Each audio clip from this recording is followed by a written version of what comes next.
Hello, everyone, and thank you for clicking on the Just Love in Person Sunday message. As those who worshiped with us last week know, we are in the midst of a three-part message entitled Understanding the Prophecies. Jesus is the Answer. Our subject for this message are three prophecies found in the book of Isaiah, which we as Christians traditionally understand to be prophecies about the birth and the work of the Lord Jesus. And we can read those prophecies now together to refocus ourselves. Isaiah 7:14 through 17. Therefore the Lord himself will give you a sign. The virgin will conceive and give birth to a son, and will call him Emmanuel. He will be eating curds and honey when he knows enough to reject the wrong and choose the right. For before the boy knows enough to reject the wrong and choose the right, the land of the two kings you dread will be laid waste. The Lord will bring on you and on your people and on the house of your father a time unlike any since Ephraim broke away from Judah. He will bring the king of Assyria. Isaiah 9:1 through 2 and 6 through 7. Nevertheless, there will be no more gloom for those who were in distress. In the past, he humbled the land of Zebulun and the land of Naphtali. But in the future, he will honor Galilee of the nations by the way of the sea, beyond the Jordan. The people walking in darkness have seen a great light. On those living in the land of deep darkness, a light has dawned. For to us a child is born, to us a son is given, and the government will be on his shoulders, and he will be called Wonderful Counselor, Mighty God, Everlasting Father, Prince of Peace. Of the greatness of his government and peace there will be no end. He will reign on David's throne and over his kingdom, establishing and upholding it with justice and righteousness from that time on and forever. The zeal of the Lord Almighty will accomplish this. Isaiah 11:1 through 4 and 10 through 13. A shoot will come up from the stump of Jesse. From his roots a branch will bear fruit. The Spirit of the Lord will rest on him, the Spirit of wisdom and of understanding, the Spirit of counsel and of might, the Spirit of knowledge and fear of the Lord. And he will delight in the fear of the Lord. He will not judge by what he sees with his eyes, or decide by what he hears with his ears, but with righteousness he will judge the needy. With justice he will give decisions for the poor of the earth. He will strike the earth with the rod of his mouth. With the breath of his lips he will slay the wicked. In that day the root of Jesse will stand as a banner for the peoples. The nations will rally to him, and his resting place will be glorious. In that day the Lord will reach out his hand a second time to reclaim the surviving remnant of his people from Assyria, from Lower Egypt, from Upper Egypt, from Cush, from Elam, from Babylonia, from Hamath, and from the islands of the Mediterranean. He will raise a banner for the nations and gather the exiles of Israel. He will assemble the scattered people of Judah from the four quarters of the earth. Ephraim's jealousy will vanish, and Judah's enemies will be destroyed. Ephraim will not be jealous of Judah, nor Judah hostile toward Ephraim. And thus far our prophecies for this three-part message. Now last week we began our process to understanding these prophecies by researching their background. We understand that they were spoken and written by the prophet Isaiah during the reign of King Ahaz, and that all three prophecies were part of a 4-chapter-long declaration by God about how he would protect Judah from its kinsmen in northern Israel and northern Israel's ally, the kingdom of Aram. Northern Israel and Judah, which is southern Israel, had split long beforehand. And at this point in their history, northern Israel had decided to enlist a neighbor nation to help it destroy Judah and take over the land. God's message to Ahaz and all of Judah through the prophet Isaiah was that it would not happen. God was not going to let Judah be destroyed and the land be taken from his people. Because remember, the holy city of Jerusalem that David built and God's temple, which Solomon built, were in Judah. And the legitimate throne of Israel was in Judah.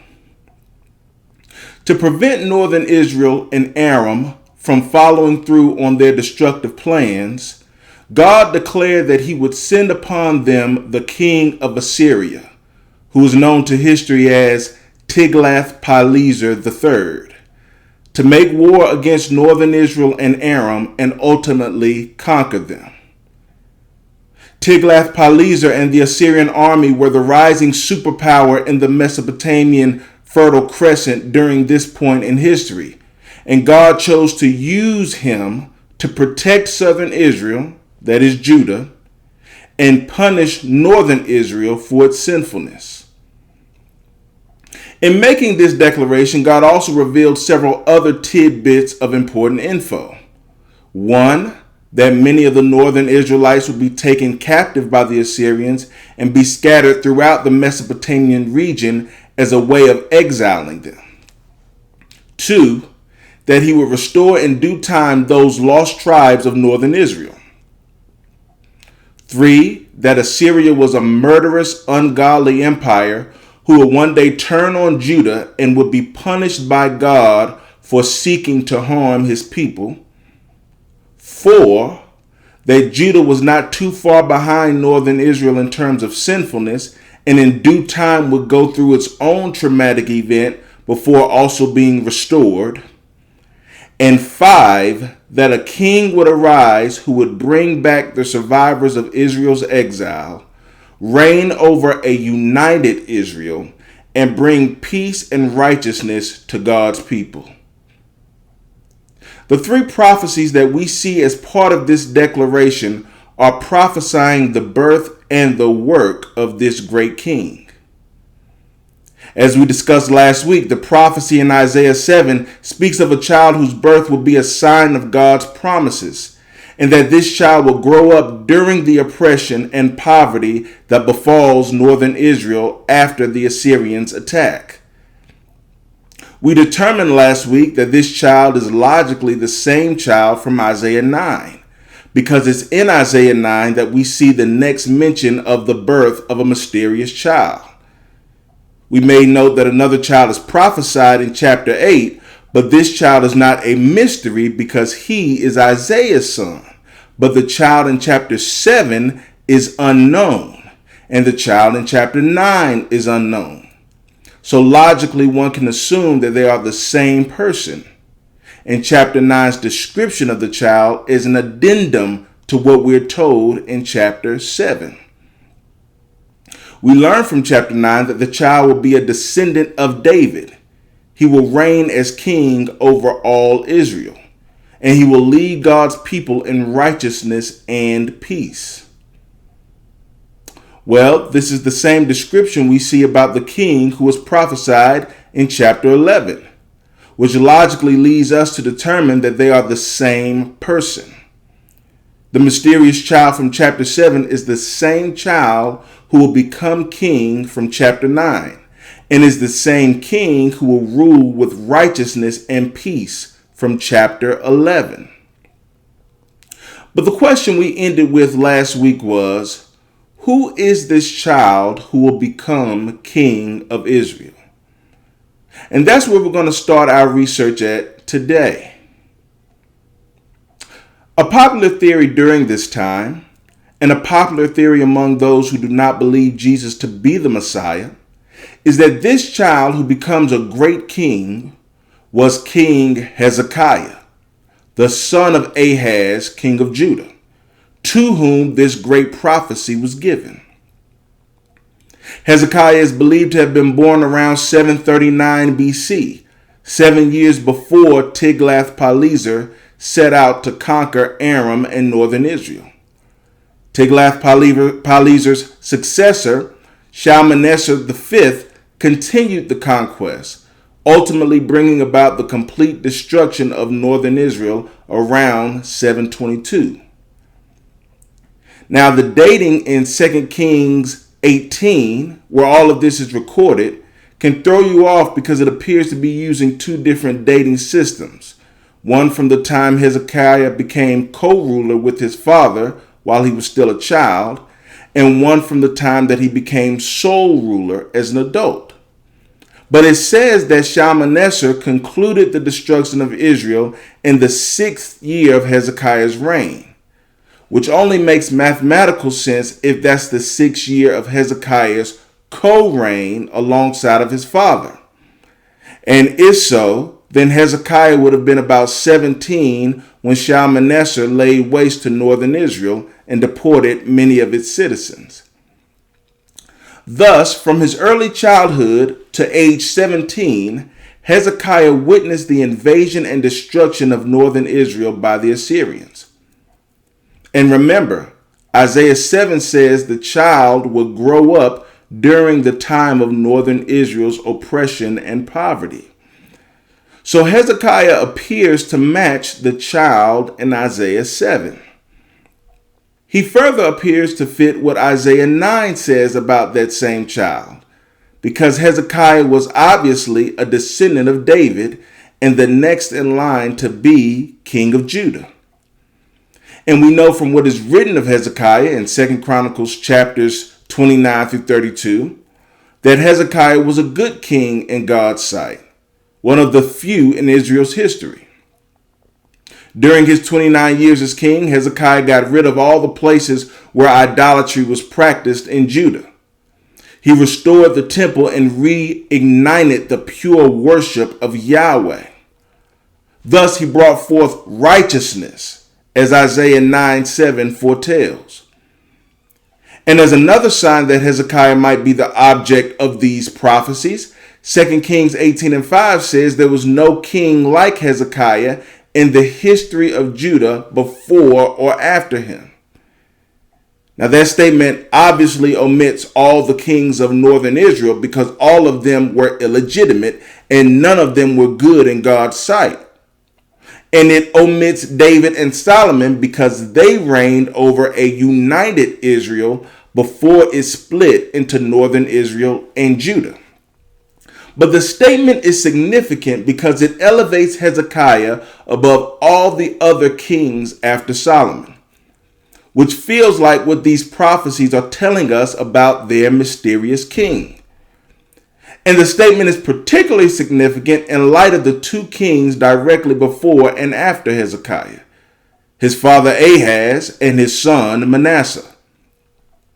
Ahaz, an idol worshiper, is described in 2 Chronicles 28 as being so far gone in his idolatry that he sacrificed some of his children to pagan gods.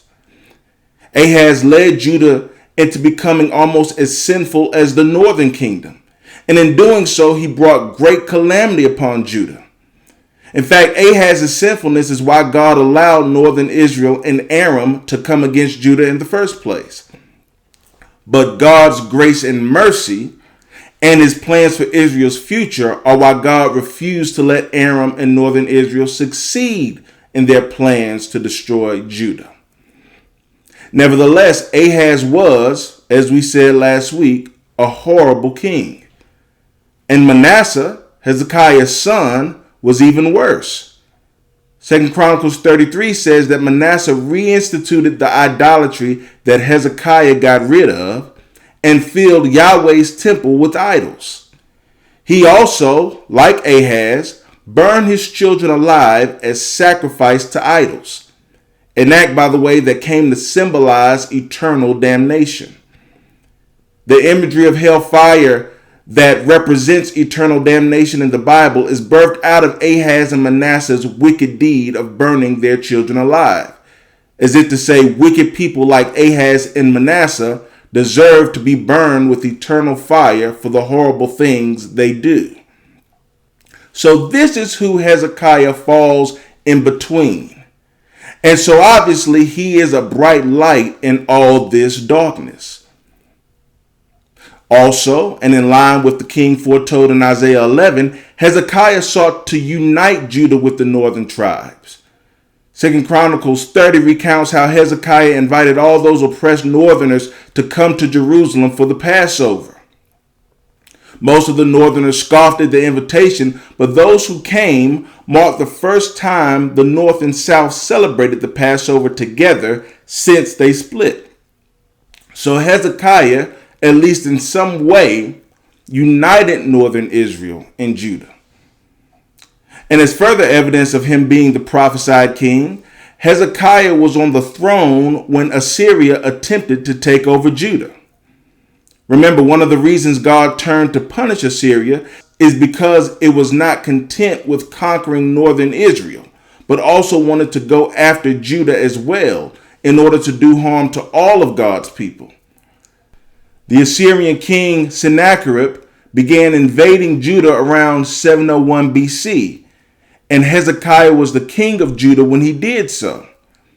But Hezekiah, being advised by the prophet Isaiah himself, turned to God in this time of trouble, and God prevented Assyria from invading Jerusalem, and the Assyrians retreated from Judah. Thus, Hezekiah maintained peace for Judah. So when we consider these three prophecies about a child who becomes a great king, and we consider the life of Hezekiah, it appears that Hezekiah may be the fulfillment of these prophecies. Hezekiah may indeed have been the child who became a great king over Israel. But there are a few problems that we run into when considering Hezekiah as the fulfillment of these prophecies. First and foremost, Isaiah 7 says that the sign and symbol of God's promise to save Judah will be that this child would be conceived by and born unto a virgin. Hezekiah's mother, Abijah, was the wife of King Ahaz, so she was certainly not a virgin. Now, there are scholars who argue that the term virgin that we see here should not be understood in the sexual sense, but in the sense of the woman's age, as in a young, unmarried woman. And so they argue that the mother of this child did not have to be an actual virgin, but just a young lady, such as Hezekiah's mother, Abijah.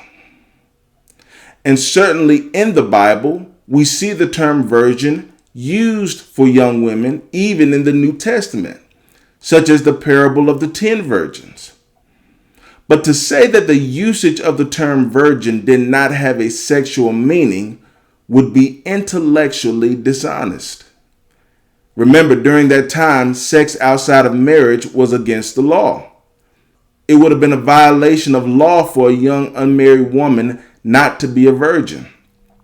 And particularly with the cultures of those times being male dominated, it would have been a public shame to the young woman's father and her husband for her not to be a virgin on her wedding night.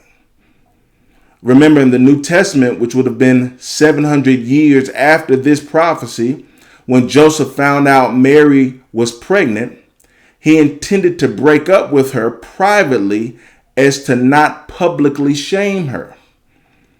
So throughout the Bible days, which spanned a few thousand years, it was expected that an unmarried young adult was a virgin. It's not like today when there is no expectation of that. Back then, it was a legal, societal, and moral expectation, especially for a young woman. So when it says a virgin shall conceive, it meant a virgin, even if the term also generally applied to a young woman.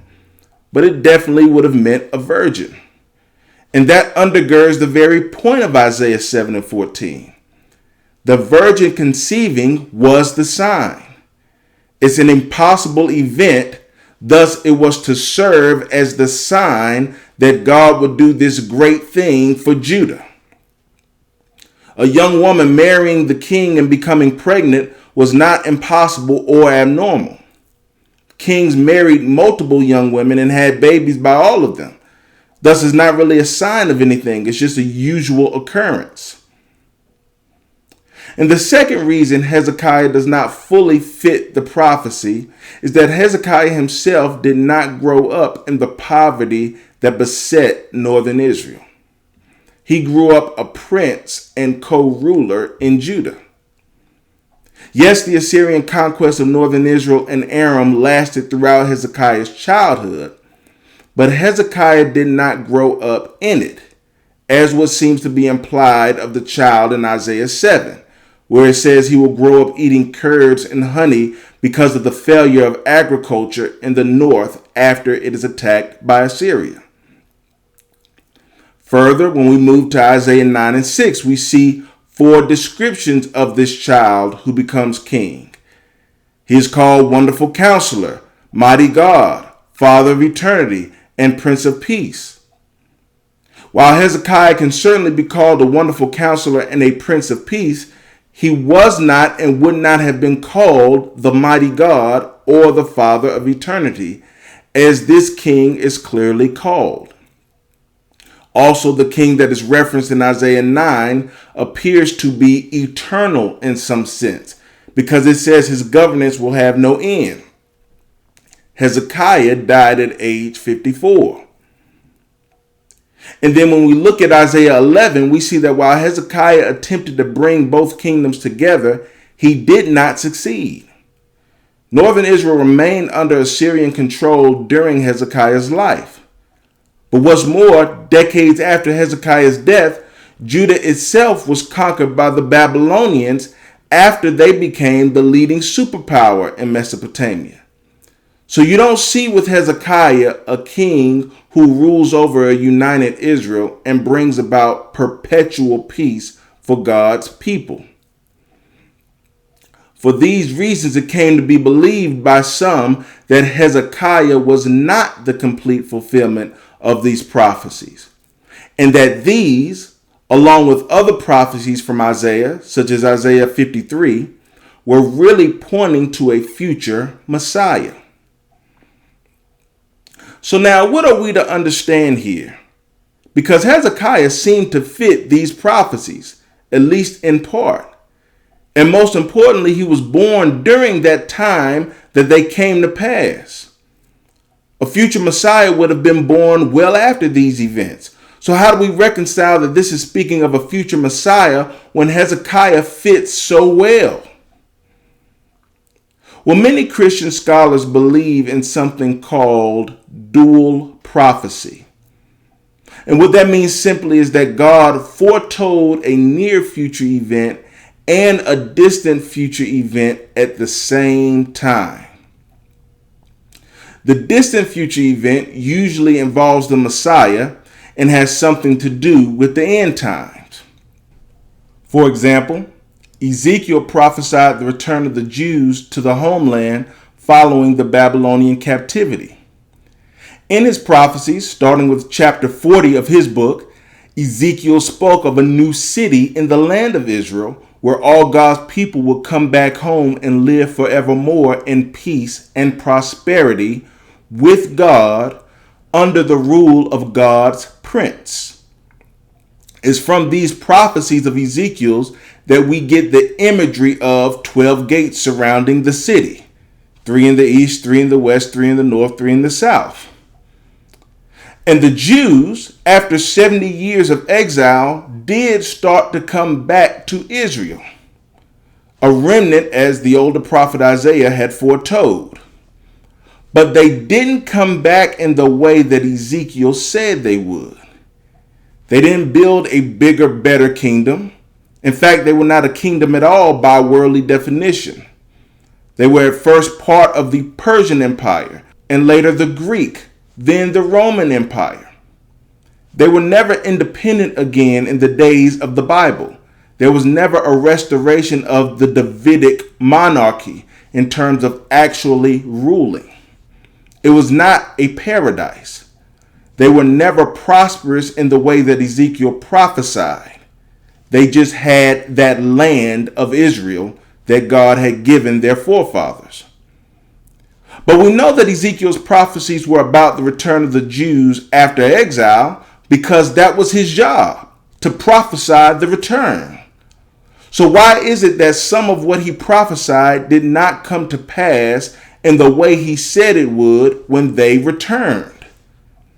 Well, because that prophecy did not just speak to the short-term future that Israel was facing, but the distant future, the end of days, when God will gather all his people to himself and his people will enjoy paradise with him and his Messiah. And we read about this end of days and this paradise in Revelation 21, where it foretells a new Jerusalem, just like the one Ezekiel prophesied. So a dual prophecy dealt in part with things that were happening soon, but dealt more completely with things in the distant future, and indeed things that haven't even happened yet in our time. So that's what we see with these three prophecies in Isaiah. It's like looking at a mountain range and thinking you're seeing one mountain, but really you're seeing the silhouette of two mountains because there's a second, bigger mountain far behind the first that you don't realize is there until you pass the first mountain. And so we believe and understand that Jesus is that second mountain. Jesus is the real and complete fulfillment of these three prophecies found in the book of Isaiah. Hezekiah fulfilled them in part and in the short term, but Jesus is the long range, complete fulfillment of them. Why do we believe that? Well, you're going to have to wait until next week when we conclude this message, Understanding the Prophecies. Jesus is the answer. God bless, and I hope to see you next week so we can get some answers and so that we can understand why Jesus is the answer.